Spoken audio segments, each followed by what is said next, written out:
बिस्मिल्लाहिर्रहमानिर्रहीम। अस्सलामु अलैकुम dear student, 9th class, subject physics. Student, आज हम नेक्स्ट चैप्टर स्टार्ट करने जा रहे हैं, लेकिन चैप्टर पे जाने से पहले हम एक एक्टिविटीज़ करते हैं। स्टूडेंट, आपने डेली लाइफ में ऑब्ज़र्व किया कि जब हम किसी चीज़ को ऊपर की तरफ फेंकते हैं, थ्रो करते हैं, तो वो वापस मुड़ के नीचे ही की तरफ क्यों आती है? हम जब कभी भी किसी चीज़ को वर्टिकली अपवर्ड डायरेक्शन में थ्रो करते हैं तो वो वापस नीचे ग्राउंड की तरफ आती है। क्यों आती है? दूसरा क्वेश्चन आपके ज़हन में आता है कि बारिश बादलों के साथ जब बरसती है तो नीचे ही की तरफ क्यों बरसती है? आपके इन सारे सवालात का जवाब आपको आज का मिलेंगे इस वीडियो में। तो स्टूडेंट, आज का जो हमारा टॉपिक है डेट इज़ ग्रेविटेशनल हम पढ़ेंगे। ग्रेविटेशन क्या है हमारे पास, ग्रेविटेशनल फोर्स क्या है, और फिर उसके बाद हम न्यूटन का लॉ ऑफ ग्रेविटेशनल डिस्कस करेंगे। तो ये हमारे पास जब स्टूडेंट हम चीज़ों को ऊपर की तरफ फेंकते हैं तो वो हमारे पास नीचे ही की तरफ क्यों आती हैं, उसका जवाब आपको मिलेगा आज के इस टॉपिक को वीडियो को क्लियर करने के बाद। आपको आज के टॉपिक से रिलेटेड आपका सवाल है। पहला क्वेश्चन स्टूडेंट अराइज होता है ग्रेविटेशन में कि व्हाट इज़ ग्रेविटेशन, हमारे पास ग्रेविटेशन क्या है, ग्रेविटेशन का मतलब क्या है। स्टूडेंट, क्वेश्चन के व्हाट इज ग्रेविटेशन, ग्रेविटेशन का मतलब क्या है? ग्रेविटेशन का मतलब है स्टूडेंट अट्रैक्शन, यानी अट्रैक्शन किसके दरमियान? बॉडीज के दरमियान अट्रैक्शन, प्लेनेट के दरमियान अट्रैक्शन, मून और अर्थ के दरमियान अट्रैक्शन, सन और अर्थ के दरमियान अट्रैक्शन, मैसेज के दरमियान अट्रैक्शन। तो बच्चों, ये जो हमारे पास एक्चुअली ग्रेविटेशन क्या है, एक अट्रैक्शन है जो दो बॉडीज़ के दरमियान मौजूद होती है, जिससे दो बॉडीज़ एक दूसरे को अपनी तरफ अट्रैक्ट करती है। बॉडीज़ ए बी को अट्रैक्ट करती है और बॉडी बी जो है वो ए को क्या करती है, अट्रैक्ट करती है। ग्रेविटेशन इज ए अट्रैक्शन है। तो बच्चों, 1886 में एक साइंसदान जिसका नाम था सर आइजैक न्यूटन, वो अपने गार्डन के बाग के अंदर बैठे सोच रहे थे। क्या सोच रहे थे कि प्लेनेट जो हैं हमारे पास, ये जो 9 प्लेनेट हैं ये सन के गिर्द क्यों रिवॉल्व करते हैं, यानी जो 9 प्लेनेट हैं ये सन के गिर्द क्यों रिवॉल्व करते हैं। जब वो ये सोच रहे थे तो इनके करीब के बाग में जब वो बैठे हुए थे तो उनके करीब एक दरख्त, सेब के दरख्त से सेब नीचे की तरफ गिरा। तो उनकी जो सोच थी वो एकदम चेंज होगी। उन्होंने सोचना शुरू कर दिया कि ये जो सेब है नीचे की तरफ क्यों गिरा, ये ऊपर की तरफ क्यों नहीं गया, कौन सी ऐसी कुव्वत फोर्स थी जिसने इसको नीचे की तरफ खींचा। इसमें उन्होंने जब मज़ीद काम किया तो उनके जहन में एक आइडिया आया। यानी जब वो पहले सोच रहे थे बाग में बैठे हुए कि हमारे पास ये प्लेनेट जो हैं सन के गिर्द क्यों रिवॉल्व करते हैं, सेब के गिरने के बाद उनकी सोच क्या होगी, चेंज होगी, और उन्होंने कहा कि ये जो सेब है हमारे पास नीचे ही की तरफ क्यों गिरा, ऊपर की तरफ क्यों नहीं गया। तो फिर उस पर उन्होंने मज़ीद काम किया। मज़ीद काम करने के बाद उन पर एक जहन में आइडिया आया। आइडिया क्या था? एक जहन में ख्याल आया जिसको आज हम डिस्कस करने जा रहे हैं, जिसका नाम है न्यूटन लॉ ऑफ ग्रेविटेशन, यानी यूनिवर्सल लॉ ऑफ ग्रेविटेशन भी जिसको बोलते हैं। तो स्टूडेंट, न्यूटन ने फिर आइडिया आने के बाद ये न्यूटन ने बताया कि ये जो प्लेनेट हैं, ये अर्थ जो प्लेनेट हैं ये रिवॉल्व क्यों करते हैं सन के गिर्द। इसमें उसने ये बताया कि अर्थ जो है वो तमाम चीज़ों को अपनी तरफ क्यों खींचती है। यह तमाम जवाब फिर सर आइजैक न्यूटन ने दिए, लेकिन जब उसके जहन में एक आइडिया आया। अब क्वेश्चन ये पैदा होता है कि आइडिया क्या था। तो स्टूडेंट, आइडिया यह था कि हमारे पास सर आइजैक ने कहा कि कायनात में हर दो चीज़ें जो हैं वो एक दूसरे को क्या करती हैं, अट्रैक्ट करती हैं। एक चीज़ जो है वो दूसरी चीज़ को अट्रैक्ट करती है और बी जो ऑब्जेक्ट है वो एक को अट्रैक्ट करता है। हर दो ऑब्जेक्ट के दरमियान एक फोर्स पाई जाती है जिसकी मदद से वो एक दूसरे को क्या करते हैं, अट्रैक्ट करते हैं। उस फोर्स को क्या नाम दिया जाता है, ग्रेविटेशनल फोर्स। और यह जो ग्रेविटेशनल फोर्स है यह हैवी ऑब्जेक्ट में बड़े मैसेज के दरमियान मौजूद होती है, ये मौजूद छोटे ऑब्जेक्ट के दरमियान, लेकिन उस छोटे मैस ऑब्जेक्ट के दरमियान इसकी इतनी एबिलिटी नहीं होती जिसकी वजह से ये एक चीज़ें एक दूसरे की तरफ यूनिवर्स में अट्रैक्ट नहीं हो रही, चीज़ें स्टेबल हुई है। लेकिन जितने ज़्यादा बड़े मैसेज होते हैं सन, अर्थ, मून, इनके दरमियान भी ग्रेविटेशन फोर्स की वैल्यू ज़्यादा होती है। तो इस फोर्स को उसने नाम दिया था कि कायनात के अंदर हर दो ऑब्जेक्ट के दरमियान एक फोर्स पाई जाती है यानी दो भाई खड़े, उनके दरमियान भी एक फोर्स मौजूद है। अर्थ और सन के दरमियान भी है, अर्थ और मून के दरमियान भी है।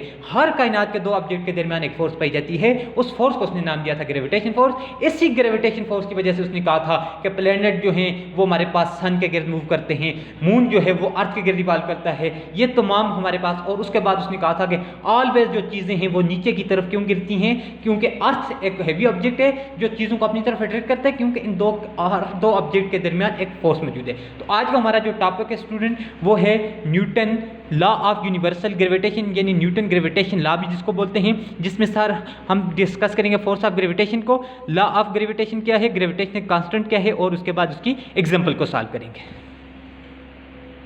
तो student law of universal gravitation, law of universal gravitation में स्टूडेंट ये है कि जिसको हम न्यूटन लॉ ऑफ ग्रेविटेशन भी कह सकते हैं। न्यूटन ने सबसे पहले ग्रेविटेशनल फोर्स फाइंड आउट की, उसने यानी सबसे पहले आइडिया जो दिया ग्रेविटेशन के, कायनात के अंदर हर दो ऑब्जेक्ट के दरमियान जो है एक फोर्स पाई जाती है जिससे वो ऑब्जेक्ट एक दूसरे की तरफ अट्रैक्ट होते हैं।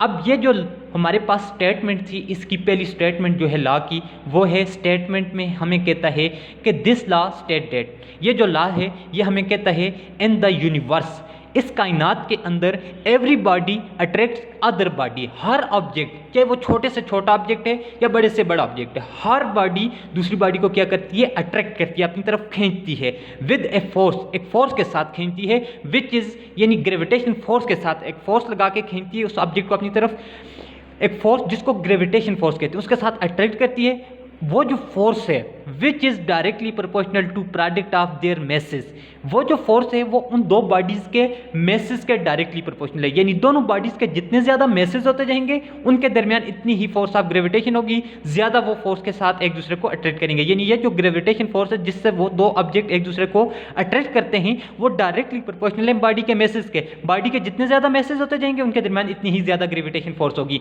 And inversely proportional to the square of distance between their centre. और किस चीज़ के ये जो फोर्स है ये किस चीज़ के इन्वर्सली प्रोपोर्शनल है, ये इन्वर्सली प्रोपोर्शनल है उन दो बॉडीज़ के सेंटर से, बॉडीज़ के दरमियान नहीं, जस्ट उन दो बॉडीज़ के सेंटर के दरमियान का जो डिस्टेंस है उसके क्या है, इन्वर्सली प्रोपोर्शनल है। अब यानी पहली बात, हर दो ऑब्जेक्ट के दरमियान एक फोर्स पाई जाएगी, यूनिवर्स के अंदर हर दो ऑब्जेक्ट के दरमियान एक फोर्स पाई जाती है, यानी जिस फोर्स के मदद से वो दो ऑब्जेक्ट एक दूसरे को अपनी तरफ क्या करते हैं, अट्रैक्ट करते हैं, उस फोर्स को ग्रेविटेशन फोर्स का नाम दिया जाता है। और Newton law of universal gravitation वो कहता है कि ये जो ग्रेविटेशन फोर्स है ये दो चीज़ों पर डिपेंड करती है। कितनी चीज़ों पर डिपेंड करती है, दो चीज़ों पर। पहली बात क्या है कि ये जो हमारे पास ग्रेविटेशन फोर्स है ये हमारे पास बॉडीज के मैसेज पे, और दूसरा उनके दो बॉडीज के सेंटर का दरमियान का ये जो सेंटर से दोनों बॉडीज के सेंटर का दरमियान का जो डिस्टेंस है उस पर डिपेंड करती है।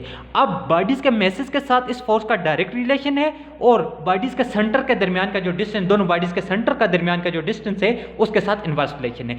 लेकिन बॉडीज के जितने ज्यादा मैसेज होंगे इतने ही ज्यादा ग्रेविटेशन फोर्स, इतने ही ज्यादा वो ऑब्जेक्ट एक दूसरे के उन पे दरमियान ग्रेविटेशन फोर्स एग्जिस्ट करेगी, और उनके दरमियान का जो डिस्टेंस है उसके इनवर्सली स्क्वायर के इनवर्सली प्रोपोर्शनल के बराबर है, यानी directly proportional to product of their masses and inversely proportional to square, just square नहीं, इनवर्स नहीं, स्क्वायर ऑफ डिस्टेंस के स्क्वायर के इनवर्सली प्रोपोर्शनल है। लेकिन ये जो डिस्टेंस है ये दोनों बॉडी के सेंटर से, सिर्फ बॉडी के दरमियान डिस्टेंस नहीं, बॉडी के सेंटर से। अब मैथमेटिकली हम इसको लिख सकते हैं स्टूडेंट, मैं मैथमेटिकली इसका जस्ट फार्मूला लिखता हूँ कि एफ जी मतलब ग्रेविटेशनल फोर्स वो किसके बराबर होगी, जी क्या है, कांस्टेंट। आगे जाके हम इसको प्रूव करते हैं। m1 एक बॉडी, m2 दूसरी बॉडी का मैस, और r उनके दरमियान का डिस्टेंस आ जाता है। सपोज कि मेरे पास ये दो बॉडीज हैं जिसका मैस मेरे पास m1 बॉडी और इसका मैस m2 आ जाता है। इनके ये सेंटर आ जाते हैं, ये सेंटर पॉइंट आ जाते हैं। इनके सेंटर से ये जो डिस्टेंस है बॉडीज़ के दरमियान, तो डिस्टेंस स्टूडेंट ये बनता था, बॉडीज़ के दरमियान से डिस्टेंस नहीं, इनके सेंटर से जो डिस्टेंस है वो मेरे पास डेट इज़ r आ जाता है, r डिस्टेंस आ जाता है। तो ये जो डिस्टेंस इनके बॉडीज़ के दरमियान आ जाता है डेट इज़ r। और अब ये डिस्टेंस आर है सेंटर से है, ये जस्ट सिंपल आर प्राइम इन बॉडीज के दरमियान है, ये सेंटर से डिस्टेंस जो आर है। अब ये जो ग्रेविटेशनल फोर्स इस पे लगा रहा है और ये इस पे लगा रहा है, ये जो ग्रेविटेशनल फोर्स है ये इन दोनों बॉडीज के मेसेज के डायरेक्टली, जितना इनका बॉडीज का मेसेज होगा इतनी ही ज्यादा इनके दरमियान ग्रेविटेशनल फोर्स होगी, जिससे ये एक दूसरे को ट्रैक करेंगे।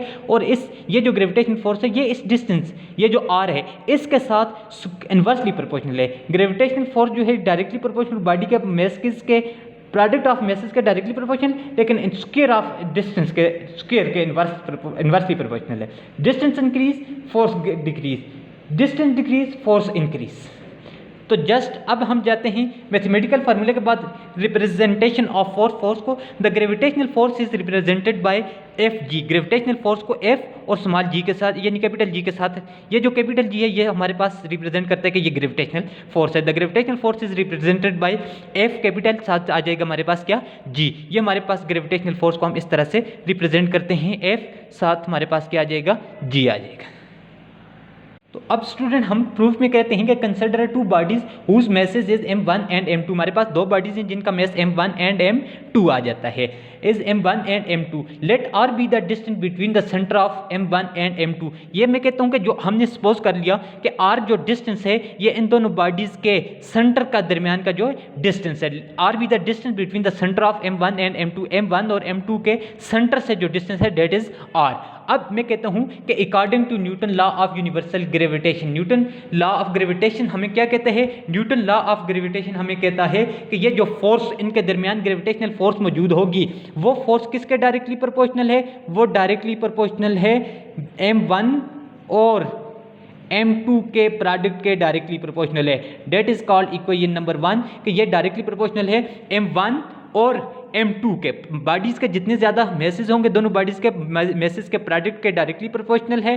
Date is gravitational force, that is called equation number 1। और इनवर्सली प्रोपोर्शनल किसके है, इनवर्सली प्रोपोर्शनल है मेरे पास उन दो बॉडीज के सेंटर के दरमियान जो डिस्टेंस है उसके स्क्वायर के इनवर्सली प्रोपोर्शनल है। That is equal to inversely proportional to square of the distance, that is called equation number 2 आ जाएगी। अब मैं इन दोनों इक्वेशन को कंबाइन करता हूं, मैं कहता हूं कंबाइन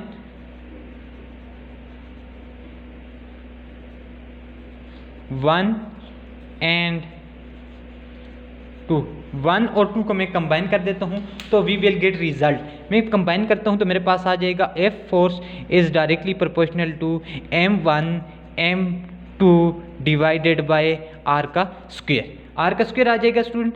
अब मैं क्या करता हूं कि ग्रेविटेशनल फोर्स, ये जो एफ फोर्स है कौन सी फोर्स है, ग्रेविटेशन, में इसके साथ स्मॉल जी भी लिख सकता हूं, मीन के ग्रेविटेशनल फोर्स को रिप्रेजेंट कर देगा, एफ ग्रेविटेशनल फोर्स। अब मैं प्रोपोर्शनलिटी के साइन को रिमूव करता हूं तो फिजिक्स में हम लगाते हैं इक्वालिटी का साइन लगाते हैं और साथ कुछ कांस्टेंट मल्टीप्लाई करते हैं। Newton law of gravitation, universal gravitation law जो है इसका जो कांस्टेंट है that is G, capital G आ जाएगा, साथ m1 पहले बॉडी का मैस, m2 बॉडी का मैस और साथ डिवाइडेड बाय r का स्क्वायर, डिवाइडेड बाय r का square, that is called equation number 3 आ जाएगी। ये मेरे पास इक्वेशन नंबर 3 आ जाएगी। इसमें this equation represent the mathematical form of Newton laws of universal gravitation. ये मेरे पास न्यूटन ग्रेविटेशन लॉ की मैथमेटिकल फॉर्म हो जाती है कि डेट इज, ये कहते हैं इसमें m1 क्या है, फर्स्ट बॉडी का मैस, m2 सेकंड बॉडी का मैस और उन दोनों के सेंटर के दरमियान का डिस्टेंस g जो है वो मेरे पास क्या आ जाता है, ग्रेविटेशनल कांस्टेंट। तो मैं इसको कहता हूं कि मेरे पास ये जो है मैथमेटिकल फॉर्म है, mathematical form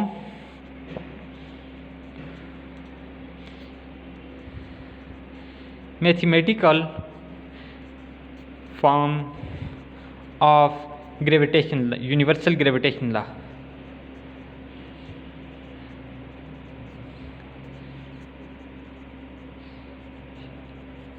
universal gravitation law, ये यूनिवर्सल ग्रेविटेशनल लॉ की मेरे पास मैथमेटिकल फॉर्म आ जाती है। अब हम देखते हैं तो स्टूडेंट मेरे पास यूनिवर्सल ग्रेविटेशनल लॉ की मैथमेटिकल फॉर्म क्या बनी थी, F इज इक्वल टू, यानी F G is equal to capital G is G m1 m2 divided by r का स्क्वायर। मैं लिख सकता हूँ कि m1 एंड m1 और m2 जो हैं मैसेज ऑफ बॉडीज के हैं, मैसेज ऑफ बॉडीज, दो बॉडीज़ के क्या हैं, मैसेज हैं।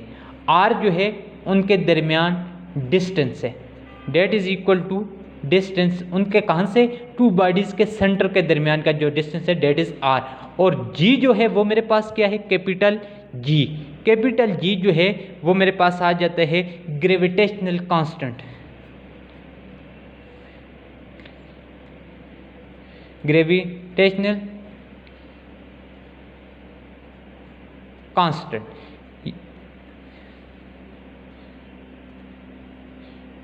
डेट इज ग्रेविटेशनल कांस्टेंट आ जाता है, universal gravitational constant. In the above equation जो है ये हमारे पास equation G is constant of proportionality and it is called the universal gravitational constant. अब value of universal gravitational constant क्या होगी, value of universal gravitational constant जो है, तो स्टूडेंट सबसे पहले न्यूटन ने जब ये कांस्टेंट पुट किया था तो उसने रिजल्ट को एग्जैक्ट प्रूव करने के लिए जी की वैल्यू लिखी थी, जी की वैल्यू कैलकुलेट की गई थी। सबसे पहले न्यूटन ने दी थी, उसके बाद एक्सपेरिमेंटली एक हमारे पास इंग्लिश फिजिसिस्ट था, उसने एक्सपेरिमेंटली इसको आफ्टर वन आई थिंक 19 में उसने एक्सपेरिमेंटली 19 सेंचुरी में उसने एक्सपेरिमेंटली इंग्लिश फिजिसिस्ट था, उसने इसको एक्सपेरिमेंटली प्रूव किया। तो वो जो न्यूटन ने वैल्यू लिखी थी उसके बिल्कुल एग्जैक्ट वैल्यू के बराबर आ रही थी एक्सपेरिमेंटली रिजल्ट भी। तो जी की हमारे पास आ जाएगी वैल्यू ऑफ जी जो है वो मेरे पास क्या हो जाएगा, value of G is equal to, value of G is equal to gravitational constant की जो वैल्यू थी वो 6.67 मल्टीप्लाई बाय 10 पावर रेज -11 साथ आ जाएगा न्यूटन मीटर स्क्वायर पर किलोग्राम का स्क्वायर आ जाएगा। क्यों कि जी को यहाँ पे छोड़ें, ये m1 m2 उधर f divided by F G जो है इसके नीचे जाके डिवाइड हो जाएंगे, m1 m2 और r f के साथ क्या हो जाएगा, मल्टीप्लाई हो जाएगा। n की वैल्यू पुट करें तो वो मेरे पास आ जाएगा, जी की वैल्यू आ जाएगी 6.67 multiply by 10 power -11 newton metre square पर किलोग्राम का स्क्वायर आ जाएगा। ये मेरे पास जो है वो यूनिवर्सल ग्रेविटेशनल कांस्टेंट की वैल्यू आ जाती है। और NSI system value of G is newton metre square पर किलोग्राम। अब स्टूडेंट सिंपल बात जो है वो मेरे पास ये थी कि ये जो हमारे पास ग्रेविटेशनल कांस्टेंट है इसकी वैल्यू तो हमने नोट कर ली। तो स्टूडेंट पहली बात कि आज के लेक्चर में हमने कहा कि कायनात के अंदर हर दो ऑब्जेक्ट जो हैं वो एक दूसरे को अट्रैक्ट करते हैं एक फोर्स के साथ, जिसको सबसे पहले न्यूटन ने डिस्कवर किया, जिसको ग्रेविटेशनल फोर्स कहते हैं। अब क्वेश्चन ये पैदा होते हैं कि जब अगर दो ऑब्जेक्ट एक दूसरे को अट्रैक्ट कर रहे हैं तो एक फोर्स के लग रही है उनके दरमियान, तो फिर हम दो बंदे अगर खड़े हैं तो वो एक दूसरे को अपनी तरफ क्यों नहीं अट्रैक्ट करते। आप दीवार के साथ खड़े हैं, दीवार को आपको अपनी तरफ अट्रैक्ट करके खींच क्यों नहीं रही, आप दीवार की तरफ क्यों नहीं जा रहे, दीवार आपकी तरफ क्यों नहीं आ रही, आप दीवार पे फोर्स ग्रेविटेशन फोर्स लगा रहे हैं और दीवार आप पे लगा रही है। लेकिन स्टूडेंट इसका मतलब ये है कि ये जो ग्रेविटेशन फोर्स है ये जो है हैवी ऑब्जेक्ट के दरमियान ज़्यादा होती है, स्मॉल ऑब्जेक्ट के दरमियान, लेकिन उनके स्मॉल ऑब्जेक्ट के दरमियान इसका इतना इफेक्ट नहीं होता जिसकी वजह से वो एक दूसरे मौजूद होती है। आपके दरमियान ग्रेविटेशन फोर्स जो है अर्थ के दरमियान हर ऑब्जेक्ट के दरमियान मौजूद है, लेकिन वो एक दूसरे की तरफ अट्रैक्ट नहीं हो रहे क्योंकि ये जो है मैसेज के पे डिपेंड करती है। जितने ज़्यादा बॉडीज़ के मैसेज होते जाएंगे उतनी ही ज़्यादा उनके दरमियान ग्रेविटेशन फोर्स भी मौजूद होगी। अब हम जब किसी चीज़ को ऊपर की तरफ फेंकते हैं तो अर्थ पूरी अर्थ को आप देखें बहुत बड़ा मैसेज है, वो छोटे से ऑब्जेक्ट को एकदम जल्दी से वो टेनी ऑब्जेक्ट को अगर फॉर एग्जांपल हम बहुत बड़े ऑब्जेक्ट को भी ऊपर की तरफ फेंकते हैं तो वो भी अर्थ के मुकाबले वो टेनी सा एक पार्ट है, उसको वो डायरेक्टली नीचे की तरफ अपनी तरफ अट्रैक्ट करती है। उस केस में जब मैंने किसी चीज़ को ऊपर फेंका तो अर्थ की जो फोर्स है ग्रेविटेशन फोर्स, वो दोनों फोर्सेस अगर वहाँ पे कंपेयर करें तो अर्थ की फोर्स ज़्यादा होगी, जिसकी वजह से वो ऑलवेज अर्थ जो है वो ऑब्जेक्ट को अपनी तरफ अट्रैक्ट करती है। क्यों कि हर दो ऑब्जेक्ट के दरमियान फोर्स मौजूद है। जब अर्थ जो है मेरे दरमियान आपके दरमियान हम जब जंप करते हैं हम वापस नीचे की तरफ क्यों आते हैं, अर्थ के दरमियान और हमारे दरमियान क्या मौजूद है, ग्रेविटेशन फोर्स मौजूद है। अब ये फिर इस ग्रेविटेशन फोर्स को ऑब्जर्व करने के बाद ग्रेविटेशन लॉ दिया गया, यूनिवर्सल ग्रेविटेशन लॉ, वो न्यूटन ने ये कहता है कि ये जो ग्रेविटेशन फोर्स दो ऑब्जेक्ट के दरमियान मौजूद होती है ये बॉडीज़ के मैसेज के प्रोडक्ट के डायरेक्टली प्रोपोर्शनल है। बॉडीज़ के दोनों बॉडीज़ के जितने ज़्यादा प्रोडक्ट ऑफ मैस होगा, बॉडीज़ का जितना ज़्यादा मैस होगा उनके दरमियान इतनी ही ज़्यादा ग्रेविटेशन फोर्स मौजूद होगी। अब अर्थ जो है है वो हमारे सन के गिर्द मूव कर रही है। क्यों कि सन हैवी ऑब्जेक्ट है, उसका मैसेज ज़्यादा है, सन को वो अपनी तरफ अट्रैक्ट कर रहा है। अब ये जो अर्थ है, अर्थ के गिर्द सैटेलाइट मूव कर रहे हैं। सैटेलाइट तो टेनी पार्ट है अर्थ के मुकाबले में, तो अर्थ जो है वो उन पर ग्रेविटेशनल फोर्स लगाती है, उनको अपनी तरफ अट्रैक्ट करती है, जिसकी वजह से वो अर्थ जो सैटेलाइट जो है वो अर्थ के गिर्द क्या कर रहे हैं, रिवॉल्व कर रहे हैं। अब अर्थ मून जो है वो भी रिवॉल्व कर रहे हैं, उस पर भी ग्रेविटेशनल फोर्स लग रही है। तो क्यों कि ये हमारे पास ग्रेविटेशनल फोर्स की वजह से ये हमारे पास प्लैनेट 9 प्लैनेट जो है वो भी सन के गिर्द मूव कर रहे हैं, क्योंकि यूनिवर्स के अंदर हर दो ऑब्जेक्ट एक दूसरे को क्या कर रहे हैं, अट्रैक्ट। मेरे दरमियान और इस वक्त टेबल के दरमियान भी फोर्स मौजूद है, लेकिन इस क्यों हमारे मैसेज कम है, जिससे हम इस फोर्स को महसूस नहीं कर सकते, इसकी रेंज होती है। तो दूसरी बात ये जो ग्रेविटेशनल फोर्स है, ये दोनों बॉडीज के मैसेज के तो डायरेक्टली प्रोपोर्शनल है, लेकिन बॉडीज के सेंटर के दरमियान का जो डिस्टेंस है उसके स्क्वायर के इन्वर्सली प्रोपोर्शनल है। अगर दोनों बॉडीज के सेंटर के दरमियान का जो स्क्वायर है उसका स्क्वायर इनकी सिंपल आर के साथ इन्वर्स प्रोपोर्शनल है, ये स्क्वायर के साथ इन्वर्सली प्रोपोर्शनल है। डिस्टेंस ज़्यादा होता जाएगा तो मेरे पास ये ग्रेविटेशनल फोर्स क्या होती जाएगी, कम होती जाएगी, और अगर डिस्टेंस कम होता जाएगा तो ग्रेविटेशनल फोर्स दोनों ऑब्जेक्ट के दरमियान ज़्यादा होती जाएगी। तो एफ हमारे पास रिजल्ट क्या बन जाएगा at the end, gravitational force का रिजल्ट आया था कि F G is equal to G m1 m2 divided by R square, और जी जो है कैपिटल जी जो है इस इक्वेशन में हमारे पास था ग्रेविटेशनल कांस्टेंट आ जाता है, और जिसकी वैल्यू हमने कैलकुलेट की थी कि 6.67 multiply by 10⁻⁻11 newton metre square पर किलोग्राम का स्क्वायर आ जाएगा। ये हमारे पास था आज का student topic, that is universal gravitation law. सबसे पहले कि न्यूटन ने ग्रेविटेशन फोर्स को डिस्कवर किया, उसके बाद डिस्कवरी के बाद उसने कहा कि हमारे पास ये जो ग्रेविटेशन फोर्सेस की मैग्नीट्यूड किस पे डिपेंड करती है, उसके लिए उसने यूनिवर्सल ग्रेविटेशनल लॉ दिया था। तो आपका स्टूडेंट आज का होमवर्क ये है कि आपने यूनिवर्सल ग्रेविटेशनल लॉ जो है इसकी स्टेटमेंट भी लिखनी है, मैथमेटिकल फॉर्म भी लिखनी है, और इसके फार्मूले को यूज़ करते हुए आगे हमारे पास इसका एक न्यूमेरिकल है उसको सॉल्व करने की कोशिश करें। थैंक्स।